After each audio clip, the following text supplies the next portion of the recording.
Haleluya, puji Tuhan, shalom. Shalom. Kita semua bersuka cita hari ini, amin. Karena kita semua telah menikmati kasih Tuhan, cinta Tuhan di 2 minggu terakhir ini. Kalau kita ada di tempat ini, semua itu karena anugerah dan kemurahan Tuhan. Amin. Dan kita bersama-sama masuk di dalam hadirat Tuhan, menyembah Tuhan, Raja di atas segala raja, Yesus Kristus, satu-satunya Tuhan yang layak disembah. Kalau mengucap syukur Tuhan Yesus di pagi hari ini, kasih cinta-Mu, pemeliharaan Tuhan di pagi hari ini Tuhan kami rasakan, kami nikmati Tuhan, begitu indah dalam hidup kami. Pagi hari ini Tuhan dengan satu hati, satu tujuan kami ada di tempat ini, untuk menaikkan pujian syukur kami kepada Engkau, Tuhan yang memberi hidup, Tuhan yang memegang hidup kami. Terima kasih Tuhan Yesus, terima kasih buat segala anugerah dan kebaikan.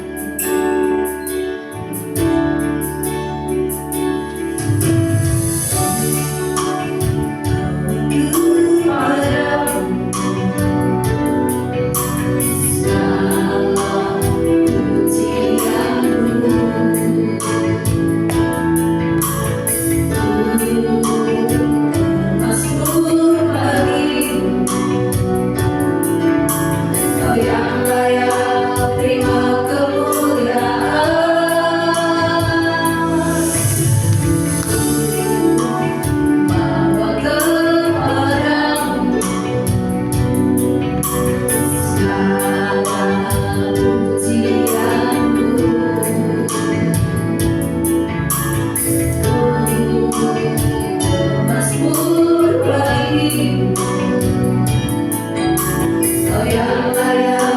terima kemuliaan.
pujian, segala ucapan syukur kami hanya kepada Engkau Tuhanku, Sang Pemilik hidupku, Sang Juru Selamatku. Terima kasih Tuhan Yesus, hanya nama-Mu yang berkuasa atas hidup kami. Dalam nama Yesus, amin.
Bersyukur bahwa kita adalah orang-orang yang dipilih Tuhan untuk menceritakan segala kebaikan Tuhan. Amin.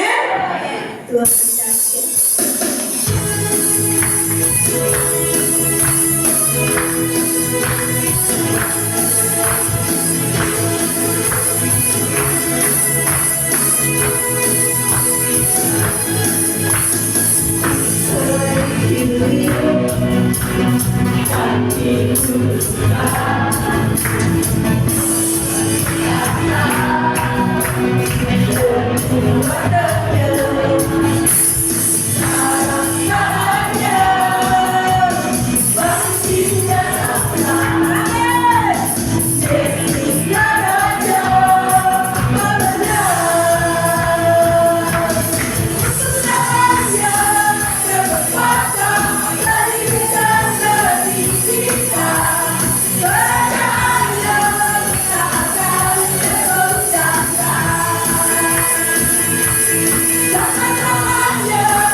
Terima kasih Tuhan. Terima kasih Yesus. Kau telah mempercayakan kami. Kau telah membawa masuk kami ke dalam kerajaan yang tidak tergoncangkan. Kasih-Mu itu Tuhan yang menemukan kami. Kasih-Mu itu yang seperti langit yang membentang. Luasnya Tuhan tidak dapat terukur. Terima kasih Yesus. Terima kasih buat anugerah yang terbesar dalam hidup kami. Keselamatan itu. Haleluya. Amin.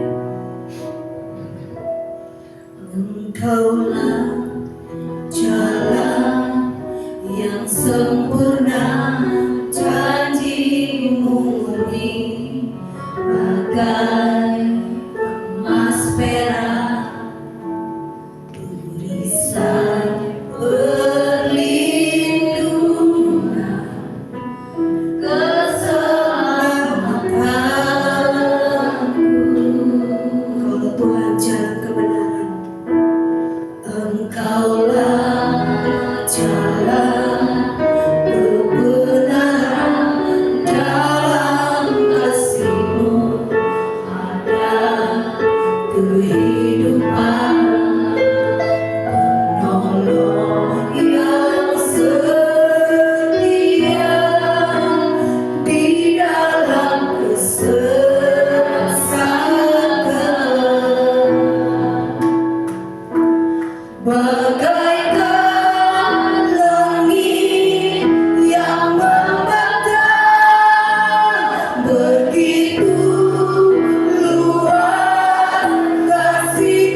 kasih-Mu yang tak terukur, kesetiaan-Mu yang tak berkesudahan.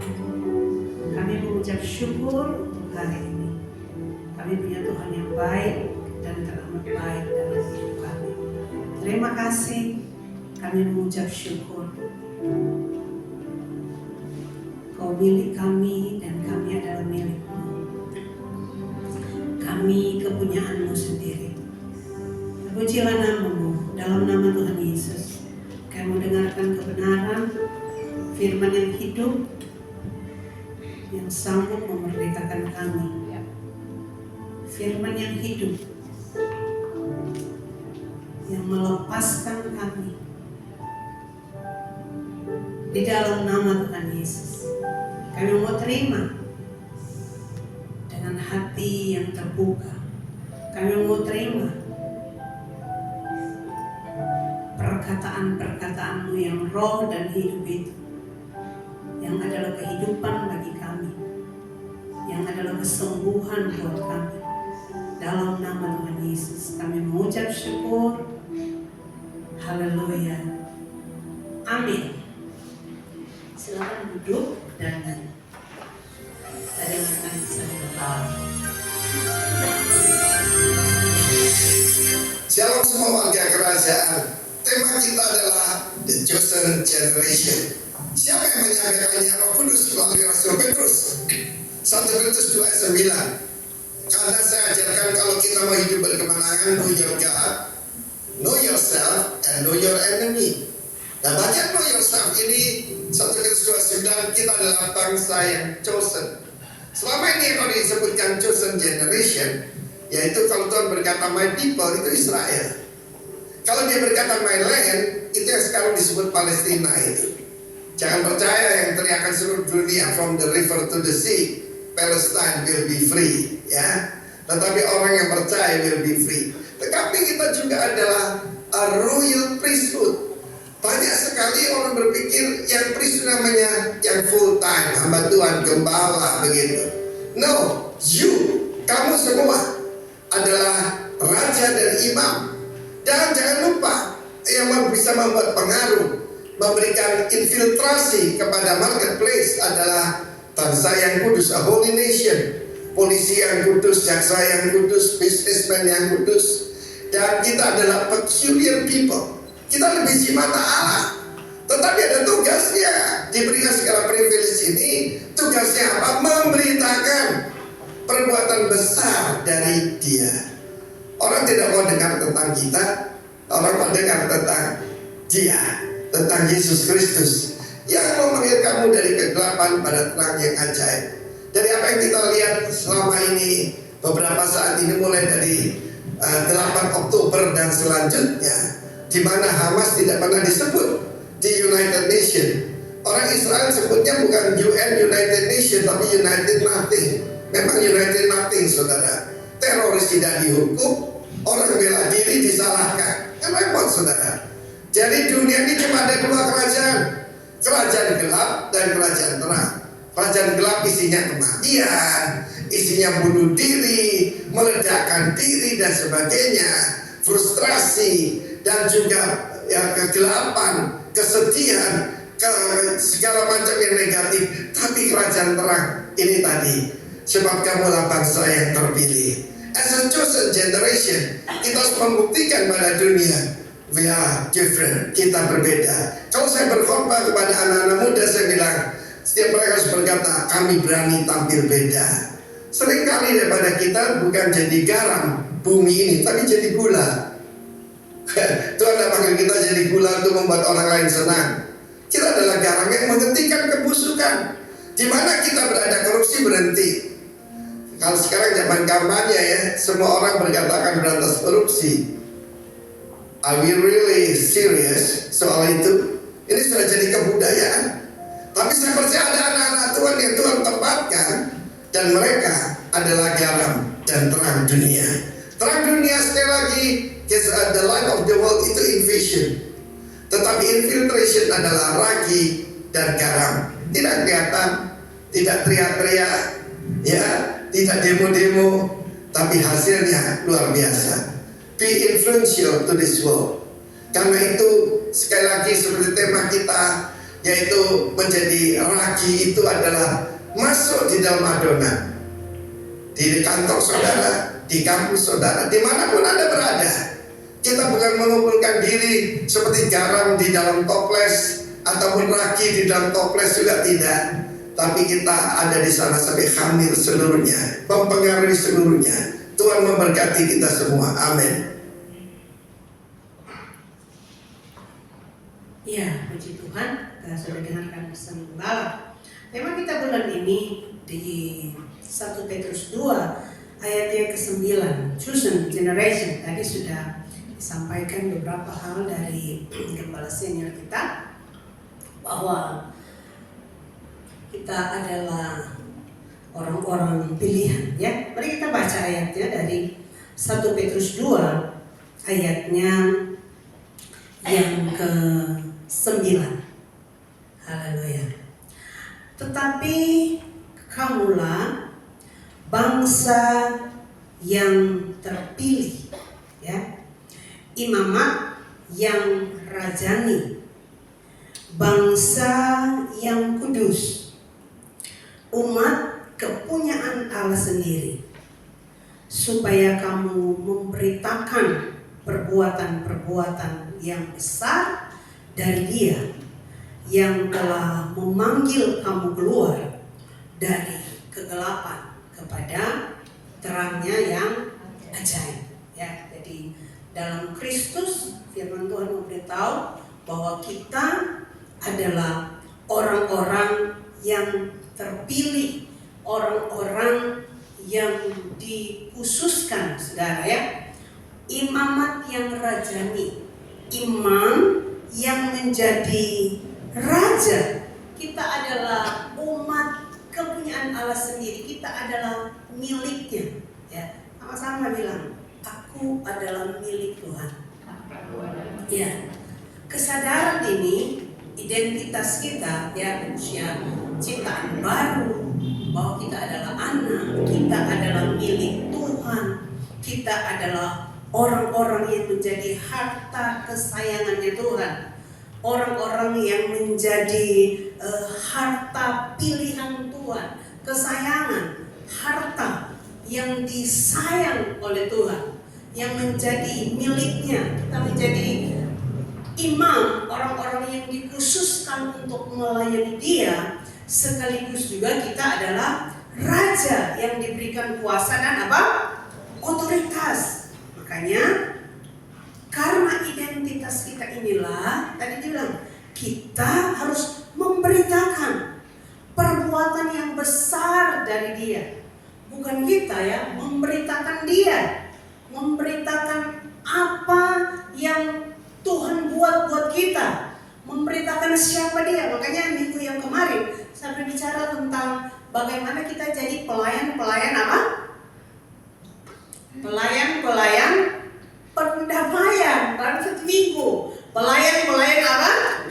Pendamaian, supaya membawa orang-orang berdamai dengan Allah. Mereka mengenal Kristus, mereka mengenal siapa Tuhan yang layak untuk disembah, siapa itu juru selamat yang sanggup menyelamatkan mereka, siapa Tuhan yang jadi manusia, yang menebus, yang menyelamatkan manusia yang berdosa.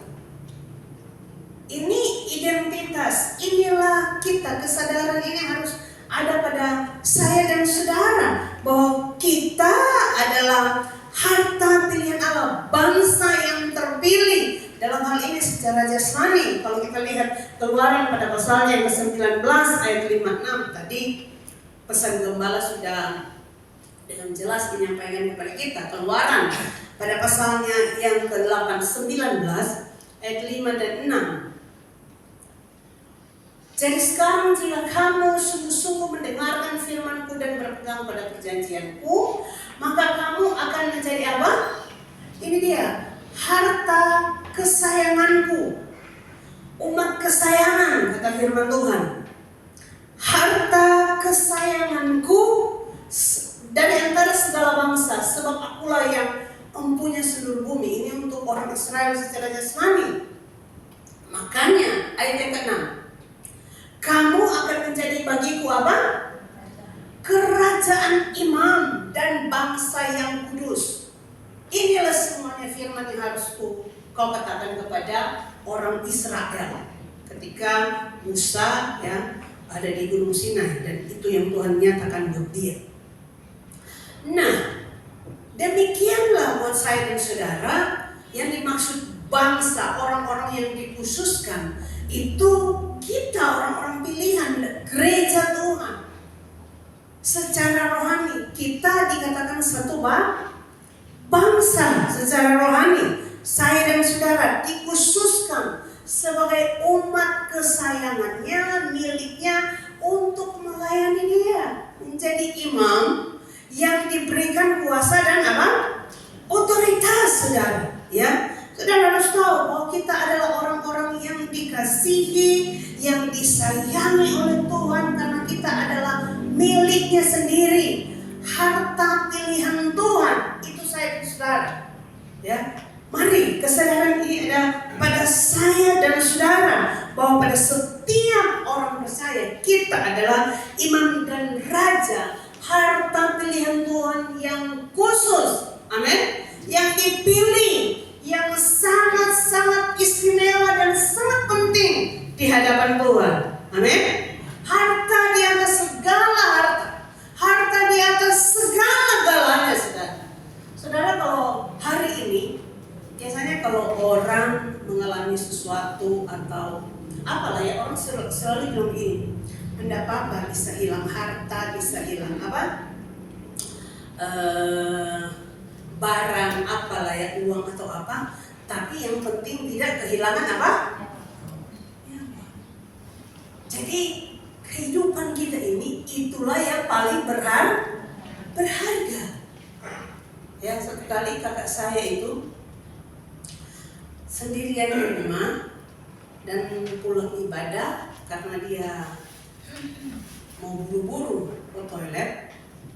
Jadi dia sudah malam masuk rumah, dia mungkin lupa kunci. Dia tidak langsung kunci, dia sudah langsung ke toilet. Ternyata orang ikut dia karena rumahnya juga di jalan itu udah buntu ya. Jadi sudah tidak ada rumah, tapi itu hanya lorong setapak gitu ya. Jadi dia tidak perhatikan, dan singkat cerita malam itu orang itu ada di dalam rumah, dan aneh juga dia tidur, dia tidak kunci pintunya.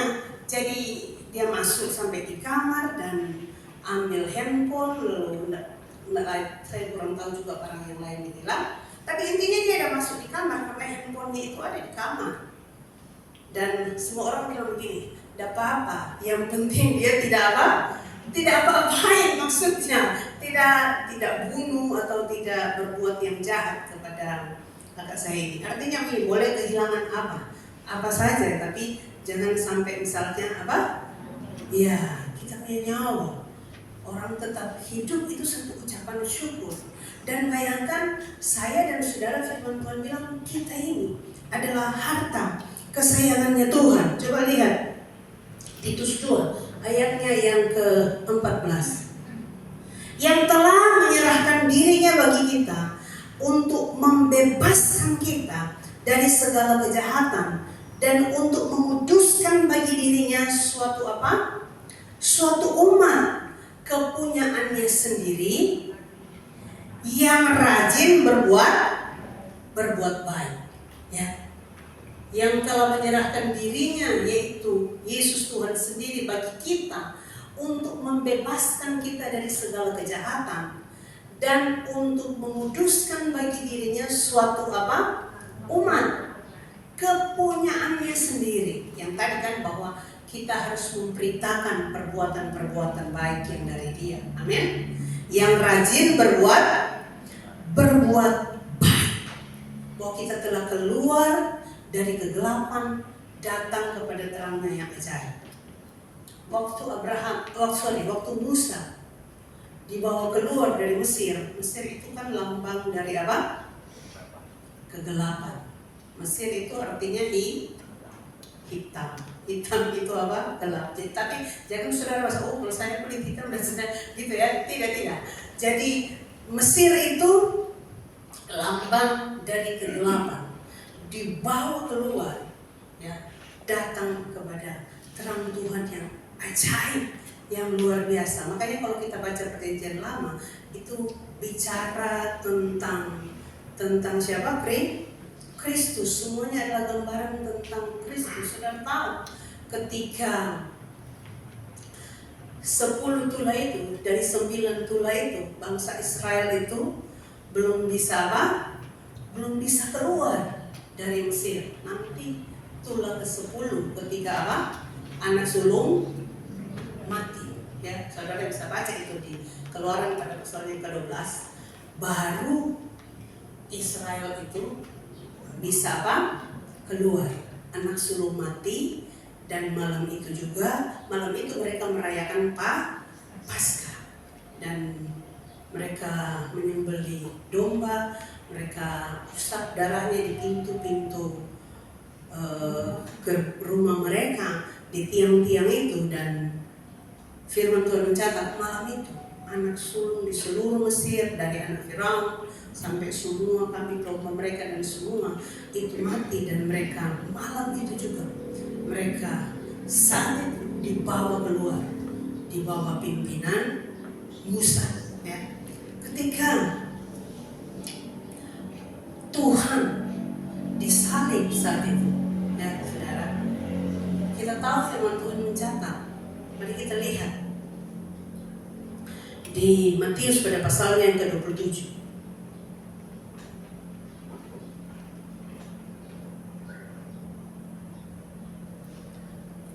Matius pada pasalnya yang ke-27 ayat 50 dan 51. Matius 27, ya. Yesus berseru pula dengan suara nyaring, lalu apa? Menyerahkan nyawanya. Di kitab Lukas bilang Yesus berseru, ke dalam tanganmu apa? Kuserahkan nyawaku. Jadi Yesus yang menyerahkan nyawanya, gitu ya. Yesus berseru pula dengan suara nyaring, lalu menyerahkan nyawanya. Ayat yang ke-51. Dan lihatlah, tabir bait suci itu apa? Terbelah dua, dari atas sampai ke bawah. Dan terjadilah gempa bumi, dan bukit-bukit batu terbelah. Ini mau bicara buat apa? Buat bicara apa buat saya dan saudara? Bahwa di kemah pertemuan itu, ya kan, dulunya di zaman perjanjian yang lama ada tirai, tabir itu yang memisahkan. Ya, kalau kita baca Ibrani pada pasalnya yang ke-10, coba kita lihat Ibrani pada pasalnya yang ke-10. Kita lihat Ibrani 7 dulu ya, Ibrani pada pasalnya yang ke-7. Ayatnya yang ke-11.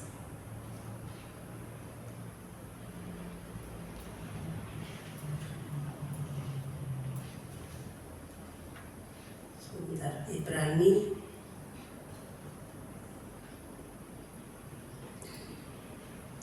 Ibrani 9 ayat 6 hingga ayatnya yang ke-8. Ibrani 9 ayat yang ke-6 hingga ayat yang ke-8. Demikianlah caranya tempat yang kudus itu diatur.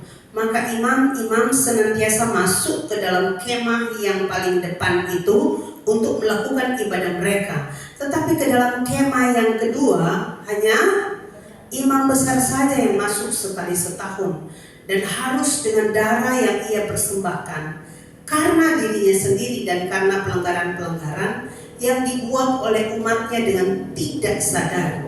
Dengan ini Roh Kudus menyatakan bahwa jalan ke tempat yang kudus itu belum terbuka selama kemah yang pertama itu apa? Masih ada. Itu ayat yang ke-9 adalah kiasan. Masa sekarang sesuai dengan itu dipersembahkan korban dan persembahan yang tidak dapat menyempurnakan mereka yang mempersembahkannya menurut hati nurani mereka. Ya, saudara, firman Tuhan bilang begini, bahwa itu ada apa? Ada batas antara tempat yang kudus itu dan tempat yang maha kudus. Lalu ada batas itu dan imam-imam hanya bisa masuk sampai ke tempat kudus. Di tempat yang maha kudus hanya imam besar. Ada yang memisahkan, yaitu apa? Tirai. Tirai itu bicara firman Tuhan begini, bukan tangan Tuhan itu kurang apa? Kurang panjang. Tapi yang memisahkan kita itu adalah apa? Dosa. Ada tirai itu, dosa itu yang memisahkan, yang membuat tidak semua orang, hanya imam besar yang bisa masuk sekali setahun, bawa darah persembahan itu untuk menguduskan dirinya dan apa? Menguduskan seluruh umat. Dan ada tirai yang memisahkan itu. Tidak semua orang bisa masuk ke dalam kemah, ke dalam tempat maha kudus yang dimana di dalamnya ada tutup pendamaian itu. Ya, ada tabu Tuhan yang bicara tentang kehadirannya. Tapi hari ini dari apa yang kita baca di Ibrani di 1 Petrus 2 ayat 9, bahwa kita sudah ada di dalam hadirat kita ada di dalam Dia. Kehadiran Tuhan itu ada di dalam kita. Kita sudah bersatu dengan Dia. Kristus di dalam kita, kita di dalam Dia, saudara. Ya, kita sudah ada di dalam Dia, kita sudah menyatu dengan Dia. Makanya dia bilang, kita ini adalah umat pilihannya hari ini. Kita adalah harta kesayangannya. Bukan karena apa yang kita lakukan, sekali lagi. Jadi ketika disalib itu yang kita baca tadi di Matius pada pasal yang ke-27, ketika Yesus bilang, ke dalam tanganmu kuserahkan apa? Nyawaku. Firman Tuhan di situ mencatat Yesus mati. Ya, itu tercatat di Markus, tercatat juga di Lukas. Saat itu juga, saat yang sama waktu Yesus mati, tirai itu apa? Terbelah dua.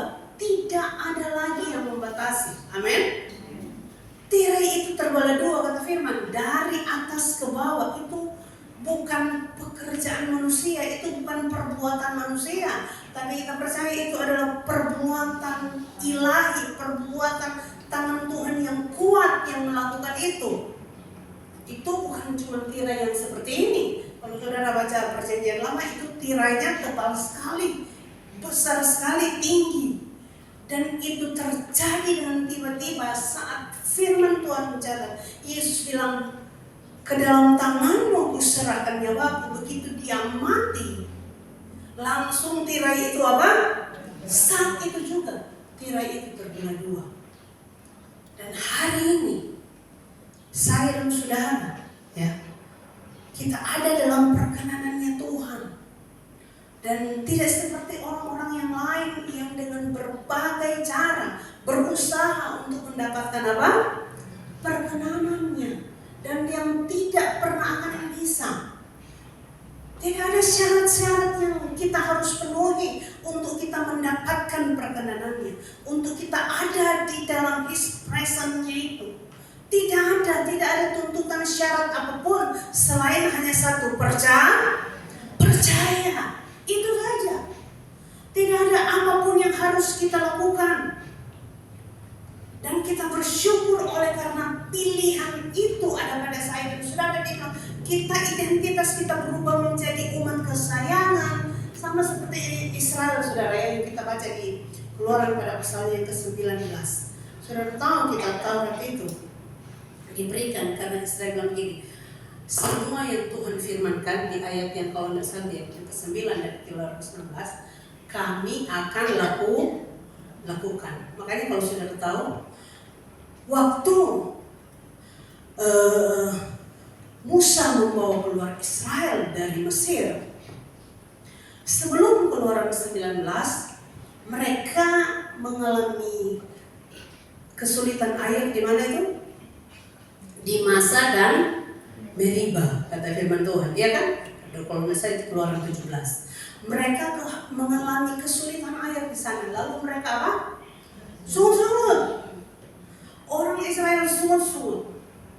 Waktu mereka sungut-sungut, sebelum Keluaran 19, Keluaran 20, kitab Taurat itu keluar, diberikan buat Musa untuk orang Israel. Ada enggak yang mati dari mereka? Tidak ada yang mati. Tapi begitu kitab Taurat itu diberikan, lalu setelahnya mereka sungut-sungut, sejak mereka menyembah apa itu? Anak lembu emas saja sudah berapa yang mati? 3.000 orang mati. Ya kan? Saudara baca firman Tuhan, 3.000 mati. Waktu Taurat diberikan, 3.000 orang mati. Makanya ketika Roh Kudus dicurahkan, berapa yang dibaptis? 3.000 yang dibaptis. Ya.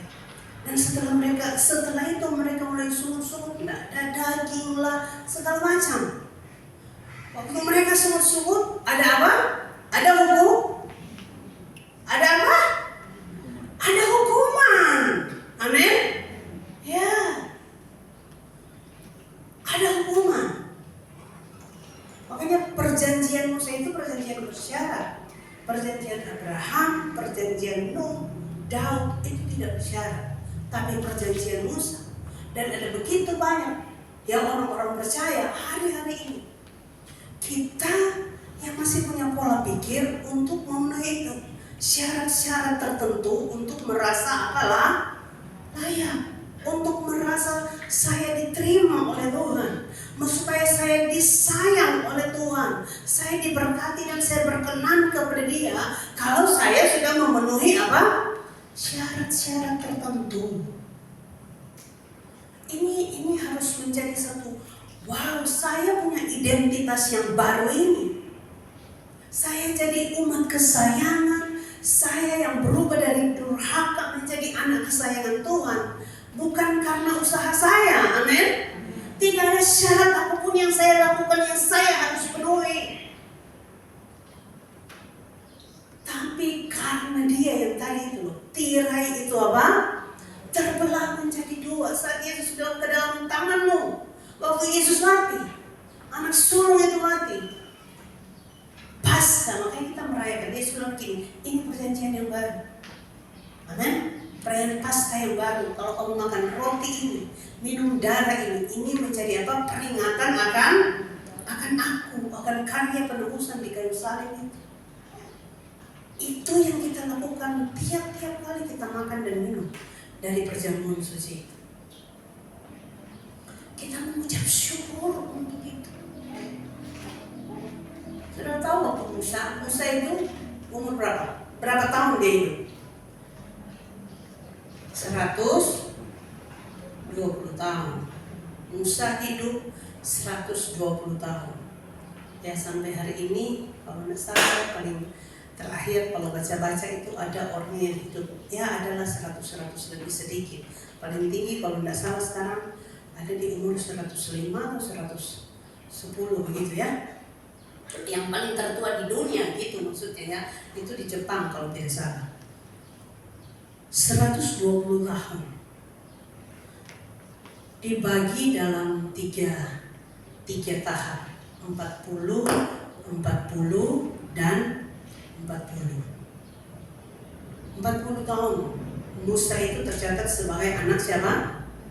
Anak Firaun, pangeran Mesir. Keren kan? Firman mencatat pangeran Mesir, anak Firaun. Dan sebenarnya Musa tidak bangga dengan itu.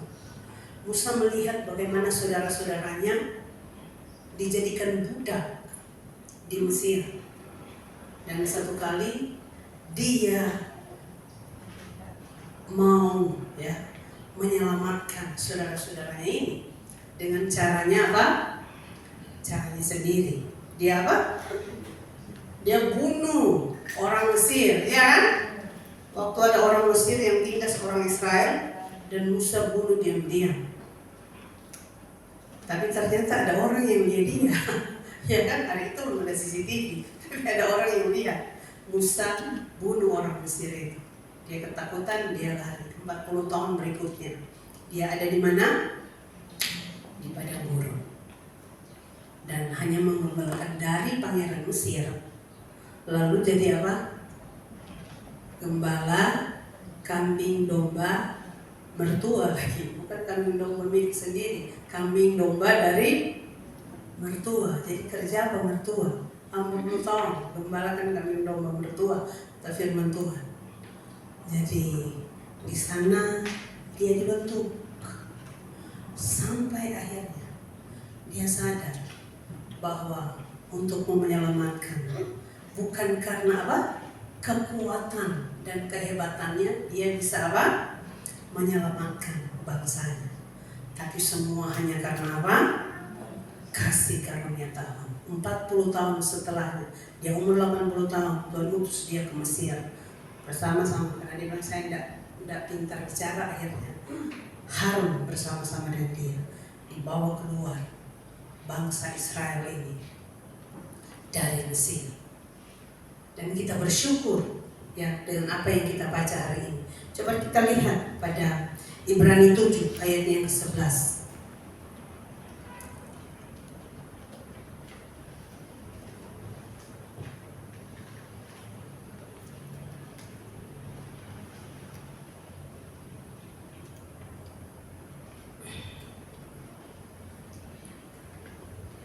Kita lihat dulu di Ibrani 10.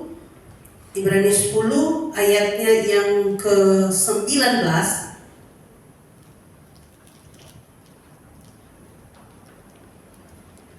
Ayatnya yang ke-19. Jadi saudara-saudara, oleh darah Yesus kita sekarang penuh keberanian dapat masuk ke dalam apa? Tempat kudus. Karena ia telah membuka jalan yang baru dan yang hidup bagi kita melalui apa? Tabir, yaitu itu dia. Tabir yang tadi itu bicara tentang apa? Yesus sendiri. Kita sekarang punya keberanian, ayat yang ke-19.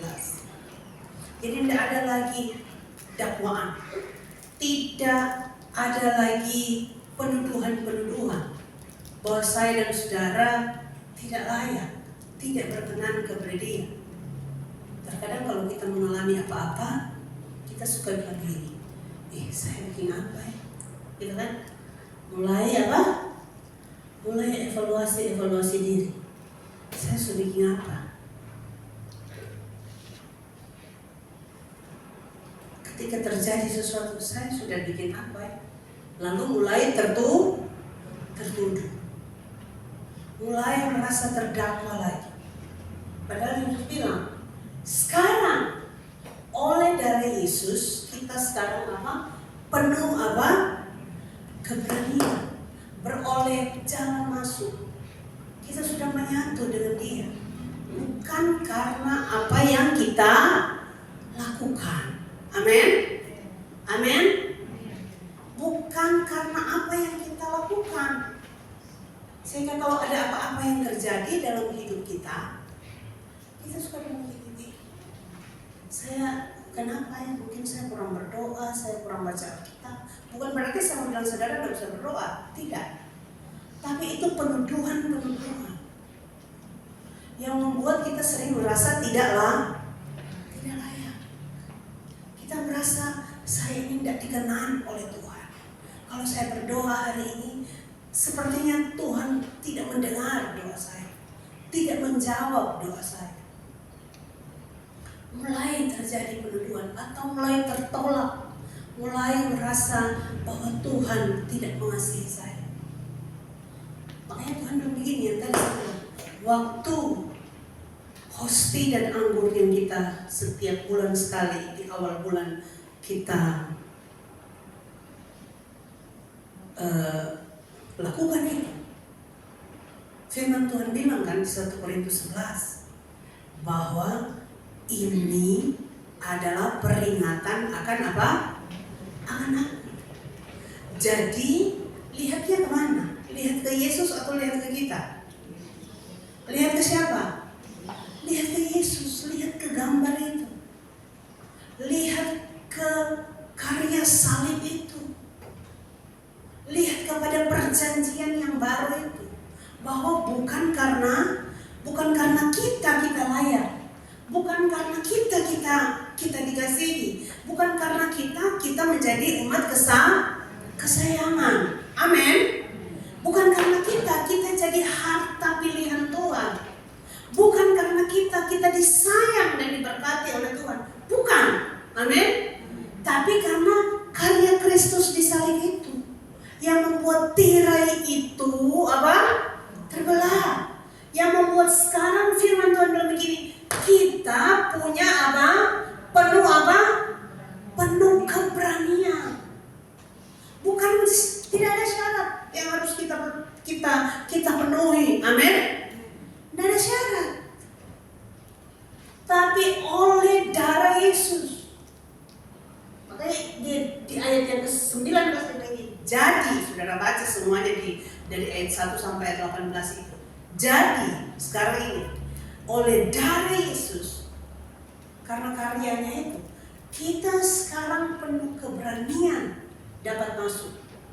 Bukan karena syarat-syarat yang kita penuhi. Amin. Amin. Ayat 20. Karena ia telah membuka jalan yang baru dan yang hidup bagi kita melalui tabir, yaitu dirinya sendiri. Ayat 21. Dan kita mempunyai seorang imam besar sebagai kepala rumah Allah. Ayat 22. Karena itu marilah kita menghadap Allah dengan hati yang tulus ikhlas dan keyakinan iman yang teguh, oleh karena hati kita telah dibersihkan dari hati nurani yang jahat dan tubuh kita telah dibasuh dengan air yang murni. Ayat 23. Marilah kita teguh berpegang pada pengakuan tentang pengharapan kita, sebab Ia yang menjanjikannya setia. Amin. Ya. Kalau karena keimamatan Harun, kita semua ini tidak layak. Itu saya sudah pernah mengajar ini, Bapak Saudara. Kita semua tidak layak karena kita bukan keturunan Lewi. Amin. Itu ada di Ibrani 6. Tidak layak kita semua. Tapi karena keimamatan Melkisedek, dia adalah imam besar Allah yang Maha Tinggi. Dia yang menjadi imam besar buat saya dan saudara, yang mempersembahkan dirinya sekali untuk selama-lamanya. Kita semua menjadilah layak. Haleluya. Makanya Ibrani 7, kita kembali di Ibrani 7 tadi. Saudara baca dari ayat 1, itu tentang Kristus dan Melkisedek. Ya. Perikopnya itu adalah Kristus adalah imam yang lebih tinggi daripada Harun. Amin. Karena imam Harun itu hanya boleh masuk 1 tahun satu kali, masuk ulang-ulang. Tapi yang keimamatan Melkisedek, Kristus 1 kali untuk selama-lamanya. Haleluya. Yesus bukan dari keturunan Lewi. Dia sekali lagi dari keturunan Yehuda. Anaknya Anaknya siapa waktu Natal? Anaknya Lea dong. Amin. Ya. Ya, Yehuda itu anaknya Lea. Ayat yang ke-11 dari Ibrani 7. Karena itu, andai kata oleh imamat Lewi telah tercapai kesempurnaan, itu ada tanda hukum di situ. Sebab karena imamat itu umat Israel telah menerima Taurat. Apakah sebabnya masih perlu seorang lain ditetapkan menjadi imam besar menurut peraturan Melkisedek, dan yang tentang dia tidak dikatakan menurut peraturan Harun? Ya, karena memang dia bukan keturunan Harun, keturunan Lewi. Sebab jikalau imamat berubah, dengan sendirinya akan berubah pula hukum Taurat itu. Berarti imamat berubah atau tidak? Ya berubah dong. Harun. Sekarang bukan keimamatan Harun. Dengan sendirinya hukum Taurat itu tidak berlaku dalam hidup saya dan saudara. Sebab ia yang dimaksudkan di sini, maksudnya Kristus, termasuk suku lain. Karena sukunya apa? Yehuda. Dari suku ini tidak ada seorang pun yang pernah melayani di Mesbah. Sebab telah diketahui semua orang bahwa Tuhan kita berasal dari suku Yehuda. Mengenai suku itu Musa tidak pernah mengatakan suatu apapun tentang imam-imam. Dan hal itu jauh lebih nyata lagi jikalau ditetapkan seorang imam lain menurut cara Melkisedek yang menjadi imam bukan berdasarkan peraturan-peraturan manusia, tetapi berdasarkan apa? Hidup yang tidak dapat binasa. Sebab tentang dia,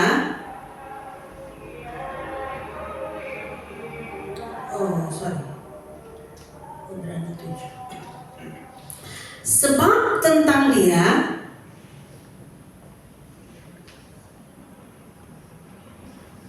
diberi kesaksian, engkau adalah imam untuk apa? Selama-lamanya. Ini juga ada di kitab Mazmur.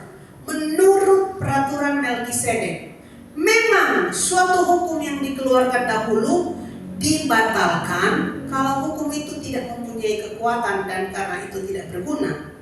Ayat 19, sebab hukum Taurat sama sekali tidak membawa kesempurnaan, tetapi sekarang ditimbulkan pengharapan yang lebih baik, yang mendekatkan diri kita kepada Allah. Dan sama seperti hal ini tidak terjadi tanpa sumpah. Memang mereka telah menjadi imam tanpa sumpah, tetapi ia dengan sumpah diucapkan oleh dia yang berfirman kepadanya, Tuhan telah bersumpah dan ia tidak akan menyesal. Engkau adalah apa? Imam untuk selama-lamanya. Demikian pula Yesus adalah apa? Sama-sama kita baca. 1, 2, 3. Jaminan dari apa? Suatu perjanjian yang lebih kuat. Sudah dibilang dia itu imam untuk selama-lamanya. Tidak ada lagi yang lain. Amin. Tidak ada lagi yang datang sesudah Yesus. Amin. Ya. Dia imam untuk selama-lamanya. Makanya dia bilang Yesus itu adalah jaminan dari satu perjanjian. Perjanjian covenant yang baru yang lebih kuat daripada perjanjian yang lama itu.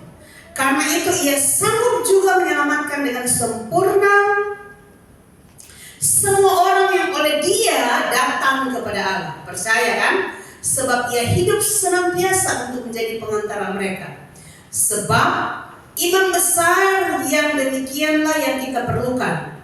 Sama-sama. Yang saleh, tanpa salah, tanpa noda, yang terpisah dari orang-orang berdosa dan lebih tinggi daripada tingkat-tingkat sorga, yang tidak seperti imam-imam besar lain yang setiap hari harus mempersembahkan korban untuk dosanya sendiri dan sesudah itu barulah dosa umatnya. Sebab hal itu telah dilakukannya satu kali untuk selama-lamanya ketika ia mempersembahkan dirinya sebagai korban.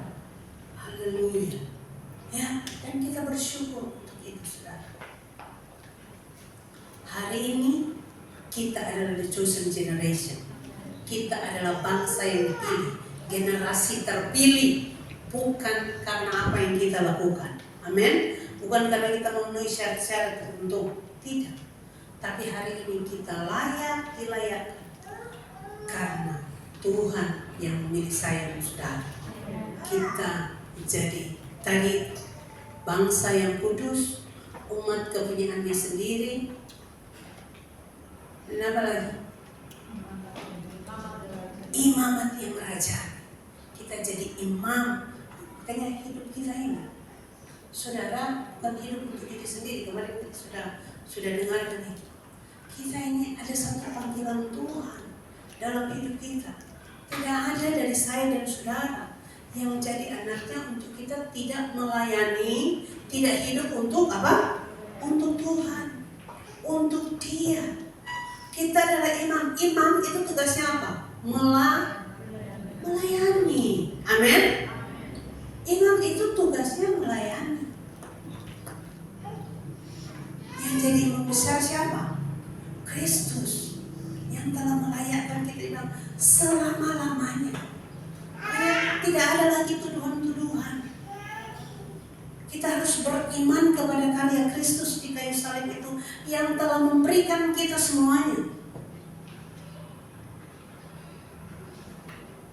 Semua yang rohani, yang jasmani, semua. Adam di Taman Eden disediakan semuanya, amin. Tanah, tumbuh-tumbuhan, semuanya toh disediakan 6 hari. Tuhan ciptakan semuanya, baru ada yang diciptakan. Semuanya sudah tersedia. Haleluya.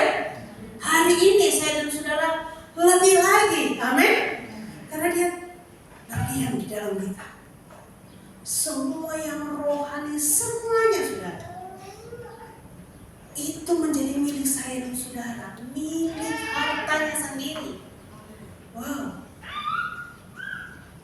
Makanya kita hidup dengan iman akan karya Kristus di kayu salib.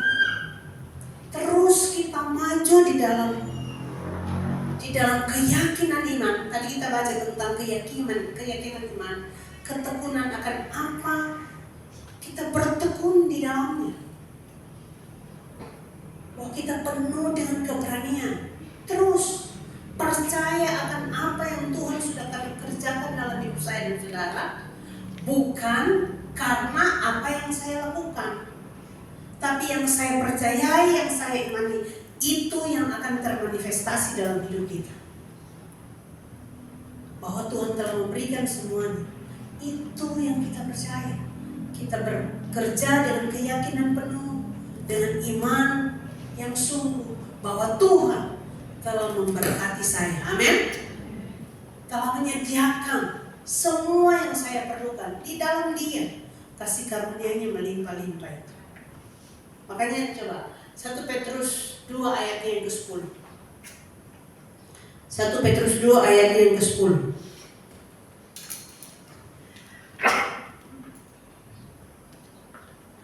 Kamu, yang tadi kan ayat 9. Kamu yang dahulu bukan umat Allah, tetapi yang sekarang telah menjadi apa? Umatnya. Dahulu tidak dikasihani, sekarang telah beroleh apa? Belas kasihan. Dulu ya itu bukan umatnya, bukan miliknya. Kita tidak menerima kasih karunia-Nya. Tidak hidup dalam kasih karunia yang berlimpah-limpah itu, belas kasihannya itu. Bicara kasih karunia Tuhan, dalam belas kasihan Tuhan yang tak terbatas. Tapi hari ini kita semua ada di dalamnya. Di apa yang sudah Tuhan kerjakan di kayu salib, semuanya firman Tuhan bilang sudah selesai. Di salib itu Dia berkata demikian. Dia tidak bayar kita cicil, amin. Dia bayar kita lunas. Sama-sama bilang lunas. Dan cicil. Biasanya kan hari-hari ini ada banyak cicilan. Saya percaya saudara tidak. Ya, haleluya.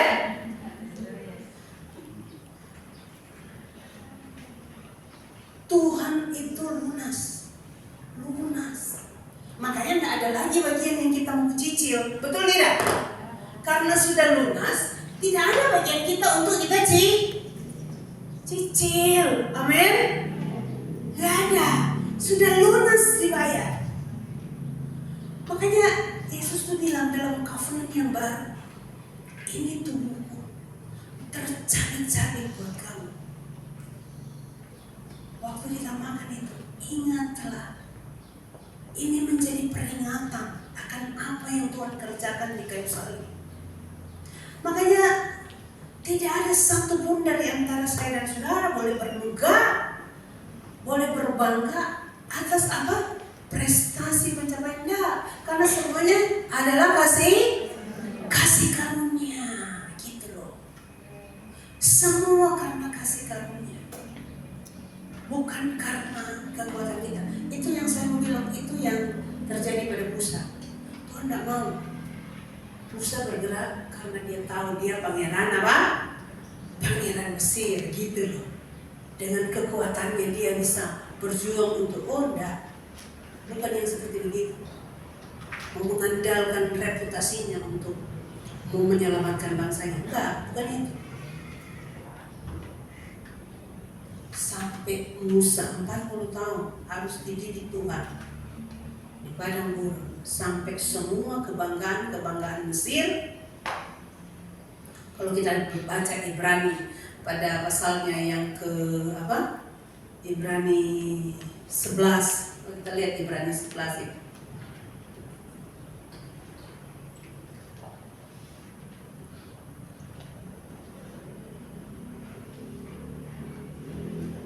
Ibrani 11.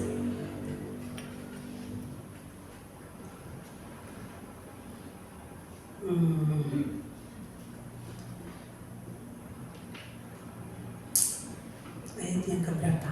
Coba ada yang lihat. Ayat yang ke-3. Ibrani 23, ya. Karena iman, maka Musa setelah ia lahir disembunyikan selama 3 bulan oleh orang tuanya karena mereka melihat bahwa anak itu elok rupanya dan mereka tidak takut akan perintah raja. Karena iman, ayat 24, maka Musa setelah apa? Dewasa, ia menolak disebut sebagai anak putri Firaun. Pride pangeran Mesir itu udah tidak ada. Haleluya. Tidak ada lagi kebanggaan saya pangeran Mesir. Oh enggak. Firman Tuhan hari dia menolak. Setelah dia ada dalam pengertian semua karena kasih karunia, dia menolak disebut anak putri Firaun. Ayat yang ke-25. Karena ia lebih suka menderita sengsara dengan umat Allah daripada untuk sementara menikmati kesenangan dari dosa. Ia menganggap penghinaan karena Kristus sebagai apa? Sama-sama kita baca ayat ini. Penghinaan, ya saudara bisa cernai, karena Kristus sebagai apa? Kekayaan yang lebih besar daripada semua apa? Harta Mesir. Sebab pandangannya ia arahkan kepada upah, maksudnya Kristus. Penghinaan karena Kristus. Wow. Itu kekayaan yang lebih besar dibanding dengan semua harta Mesir. Yang ngomong ini Musa yang kala itu di zaman Mesir kuno yang hebat itu, yang terkenal itu, dia jadi orang yang nomor 2 lah ya di istana Firaun. Orang yang ada di istana Firaun yang bisa menikmati semua kekayaan Mesir, yang ngomong bahwa penghinaan karena Kristus itu adalah kekayaan yang lebih besar daripada semua harta Mesir. Saudara, hari ini ya, identitas kita sebagai milik Tuhan, apakah itu jauh lebih besar dalam hidup kita daripada semua yang ada di luar?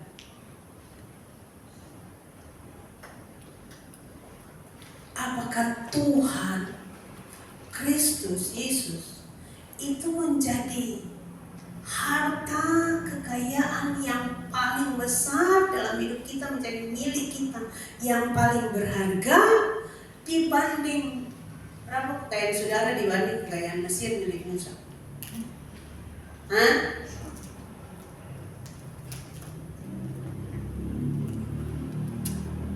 Saya tidak meremehkan ya, bukan. Tapi coba ini dicerna.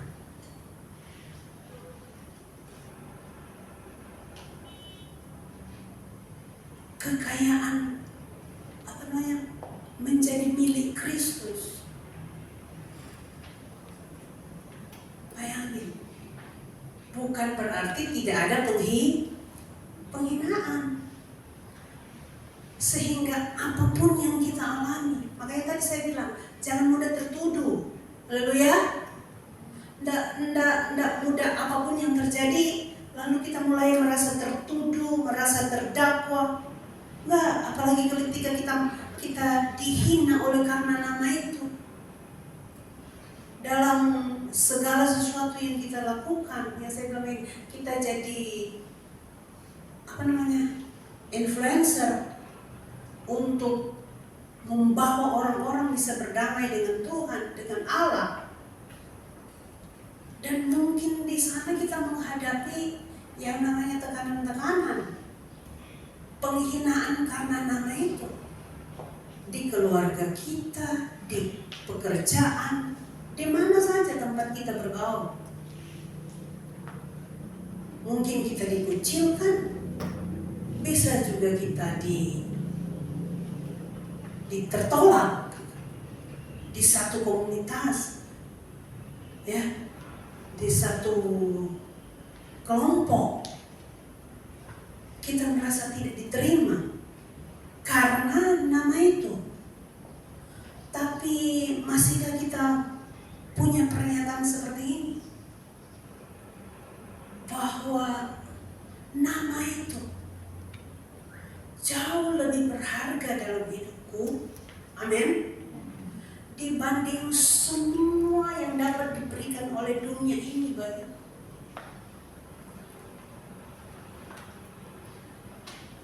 Kita mau tetap hidup di dalam kebenaran dibanding semua tawaran Mesir. Hari ini kan banyak tawaran Mesir, amin. Tapi kita mau tetap ada di dalam Dia supaya kita bisa menjadi berdampak, amin. Hidup kita berdampak karena Kristus membuat hidup kita berdampak. Kita kan punya panggilan itu. Atau kita memilih tawaran Mesir yang membuat hidup kita menjadi sama dengan dunia ini. Atau kita memilih untuk karena Kristus saya ada panggilan untuk saya berdampak buat dunia ini.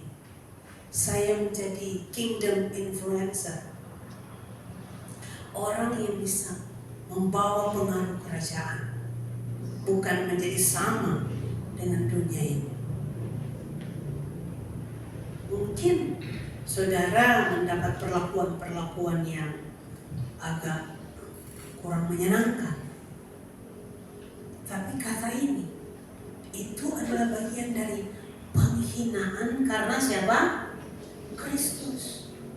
Kalau saudara dihina karena saudara melakukan hal yang salah atau melakukan perbuatan-perbuatan yang jahat, ya, itu bukan sesuatu yang dapat dibanggakan.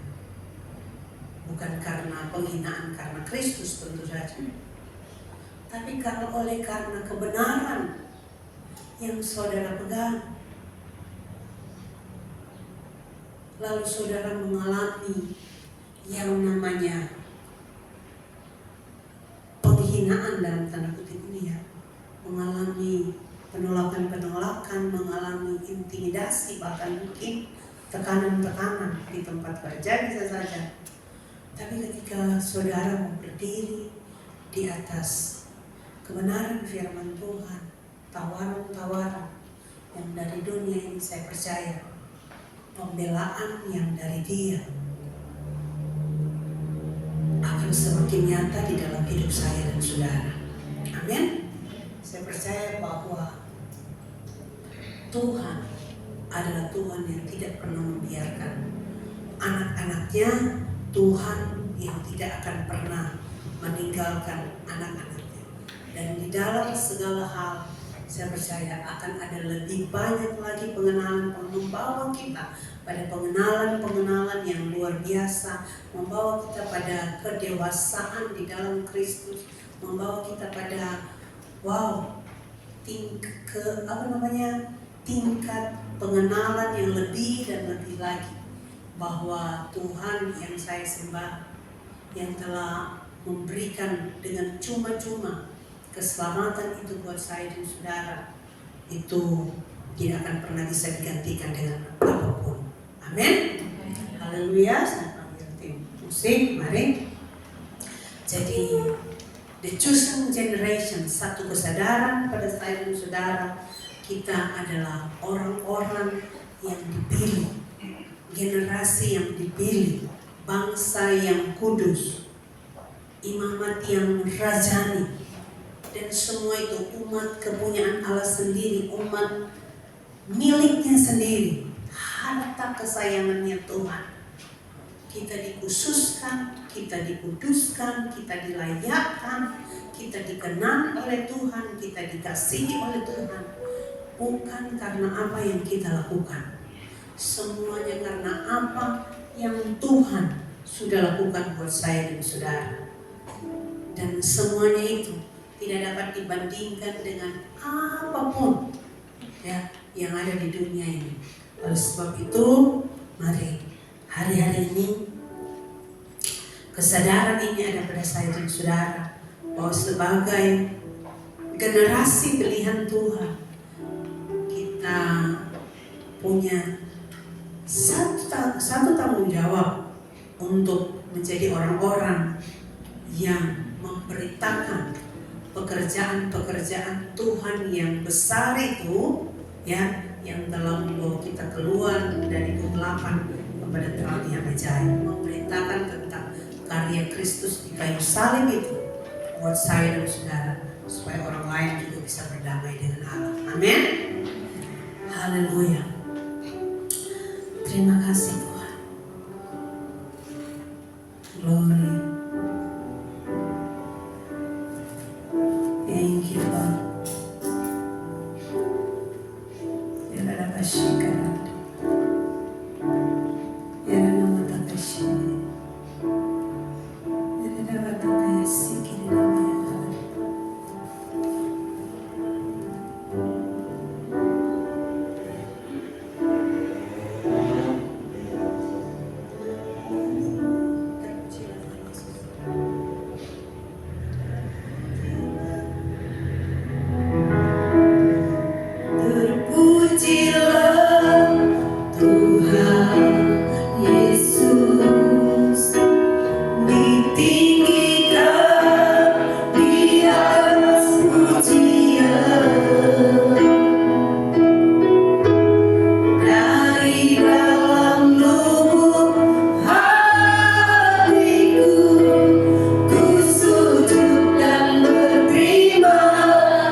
kasih kami menjadi bangsa yang terpilih,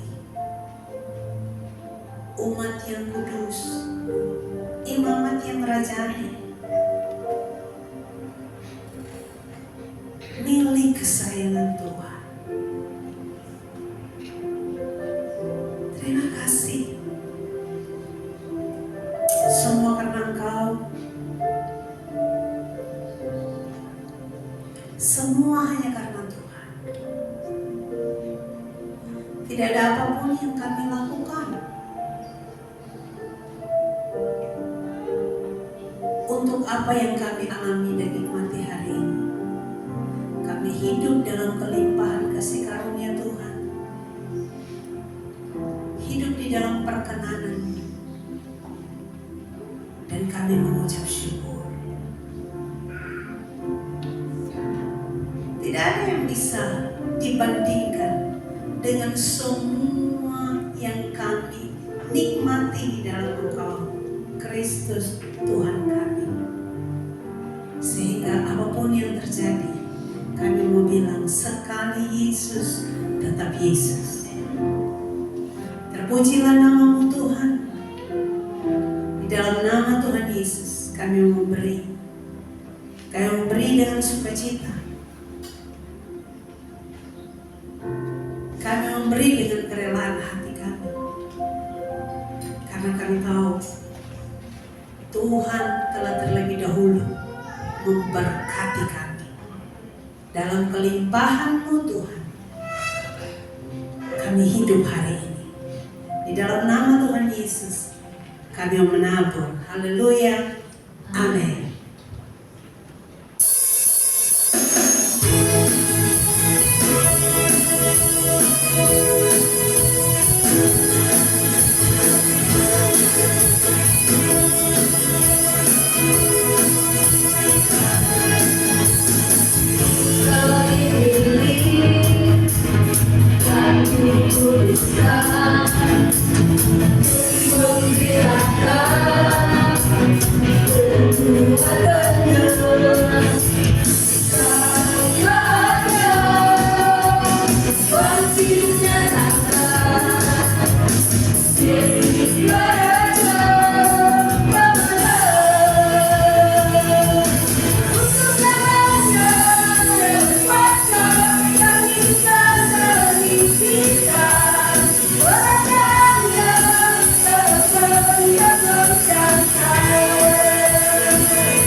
Ya, sebagai pengumuman, karena saya lihat yang berlibur sudah pada pulang juga semua. Jadi mulai minggu ini kita akan ada pertemuan seluruh pengurus pengerja jam 6 sore hari Jumat, ya.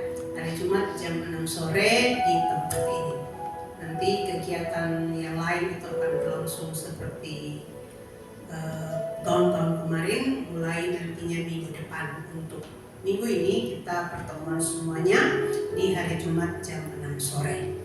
Tidak ada yang tidak hadir, ya, diharuskan semuanya hadir, gitu ya, mengambil bagian untuk sama-sama kita berfellowship di tempat ini di hari Jumat jam 6 sore.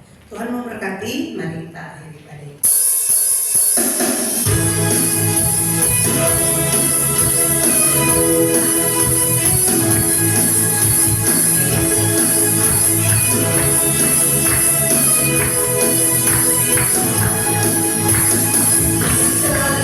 Terima kasih.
Pulanglah dengan satu keyakinan bahwa kita adalah umat yang dipilih. Kita adalah generasi yang dipilih. Kita adalah bangsa yang kudus, dikhususkan. Kita adalah imamat yang rajani, imam yang melayani raja, imam yang melayani, imam yang menjadi raja. Pulanglah sebagai orang-orang yang disayang oleh Tuhan, yang dikasihi oleh Tuhan, menjadi harta yang istimewa bagi Tuhan. Pulanglah dengan sorak-sorai. Pulanglah dengan satu keyakinan bahwa Tuhan mengasihi engkau. Dia memberkati engkau dan Dia mencintai engkau. Engkau adalah anakmu. Engkau adalah permata kesayangannya. Terimalah berkatnya. Tuhan memberkati engkau dan melindungi engkau. Dia menyinari engkau dengan wajahnya dan memberi engkau kasih karunia. Dia Tuhan yang menghadapkan wajahnya kepadamu, memberi engkau damai sejahtera, memenuhimu setiap hari. Rahmatnya baru bagimu. Berjalanlah di dalam iman bahwa Dia Kristus telah membayar lunas semuanya. Dia telah menyelesaikannya di kayu salib itu dengan berkata sudah selesai. Hiduplah dalam percaya penuh kepada karya pengorbanan Kristus sampai semua termanifestasi dalam hidupmu. Kasih karunia dan persekutuan dengan Allah Roh Kudus menyertai kita mulai dari hari ini sampai Maranatha, kekal memerintah bersama Dia selama-lamanya. Dalam nama Tuhan Yesus. Haleluya.